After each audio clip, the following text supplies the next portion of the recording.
Di antaranya, agar pernikahan itu tidak berubah.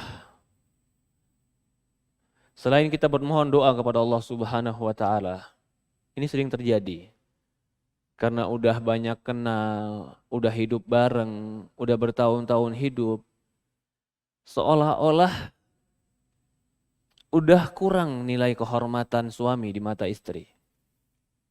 Atau sama, si suami pun sudah kurang menghargai si istri. Karena sudah terlalu akrab, karena sudah terlalu dekat. Jadi terkadang kesantunan, adab, etika, penghormatan itu hilang. Padahal Rasulullah SAW mengatakan anzilun nas manazilahum. Posisikan manusia sebagaimana posisinya. Suami itu baru nikah sama sudah seperti akhir nikah atau lama nikahnya tetap suami.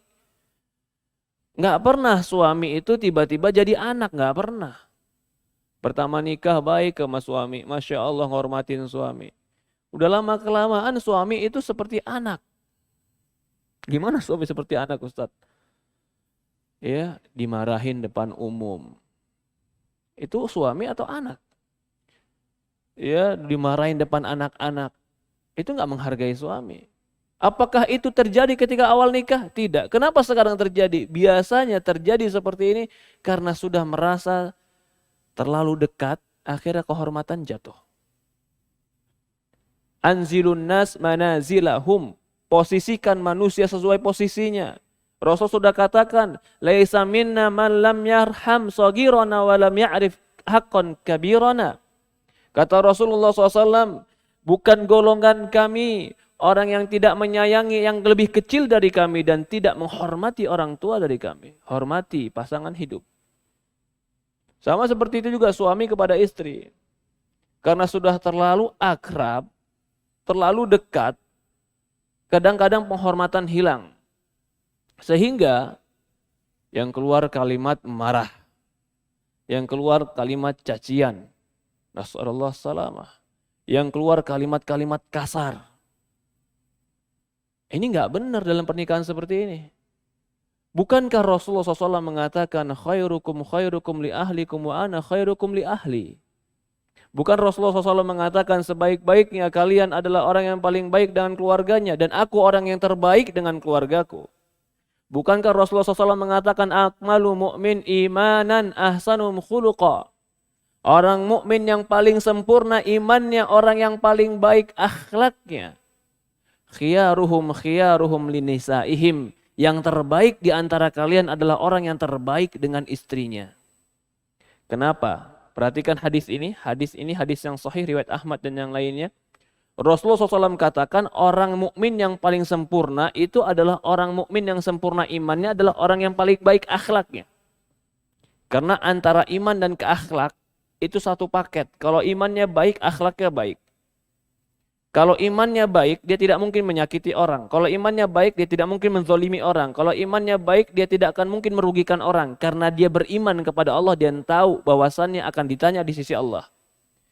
Lalu Rasulullah kaitkan di akhir hadis, khiyaruhum linisaihim. Dan terbaiknya kalian adalah orang yang terbaik dengan istrinya.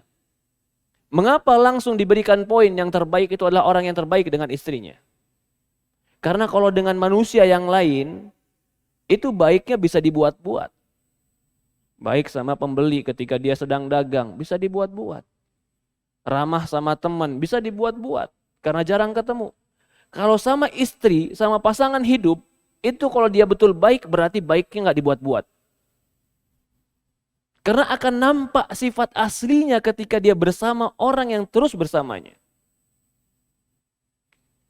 Kalau dia nggak baik dengan istrinya, pemahaman hadis ini berarti dia nggak baik imannya. Iman berkaitan erat dengan akhlak. Kalau akhlaknya baik, maka baik imannya. Dan cermin akhlak baik adalah baik dalam rumah tangganya. Baik dengan istrinya. Baik dengan pasangan hidupnya. Anzilun nas manazilahum. Posisikan dalam rumah tangga itu sesuai posisinya. Boleh sekarang kadang kita akrab dengan istri, boleh. Bahkan harus. Rasulullah SAW akrab dengan Aisyah. Rasulullah SAW lomba lari sama Aisyah. Rasulullah SAW memuji Aisyah. Tapi ketika Rasulullah SAW pada posisinya dia sebagai Rasul, apakah Aisyah pernah melampaui batasnya? Enggak pernah. Ketika kisah yang terberat ya, yang dihadapi Aisyah bersama Rasulullah SAW. Aisyah dituduh berzina. Yang menuduh orang-orang munafikin. Ketika itu, kata Aisyah radhiyallahu anha, dalam sebuah hadisnya itu, Rasulullah SAW berbicara. Seolah-olah bertanya kepada Aisyah, benar nggak kabar ini? Bayangkan, ditanya tentang kabar, Rasul nggak menuduh. Rasul cuman, bagaimana tanggapanmu dengan berita ini? Kan berat, seorang istri sedang disebarkan di luar, dia sedang berzina. Atau berzina dengan orang lain. Lalu si suaminya bertanya. Ketika itu Aisyah mengatakan, kubiarkan Rasulullah berbicara sampai dia berhenti berbicara, lalu aku jawab Rasulullah. Apa yang menjadi pelajaran? Walaupun dia dalam emosi, dia dalam marah, dia tetap berikan Rasulullah SAW berbicara dulu. Kata Aisyah, kubiarkan dia berbicara sampai dia selesai berbicara, baru aku berbicara. Apa kata Aisyah? Ketika Aisyah berbicara, kalau seandainya aku katakan benar, apa yang dituduhkan mereka, buat apa aku bilang benar sementara aku nggak pernah melakukan? Kalau aku katakan tidak, aku tidak melakukan, berita ini sudah kalian telan.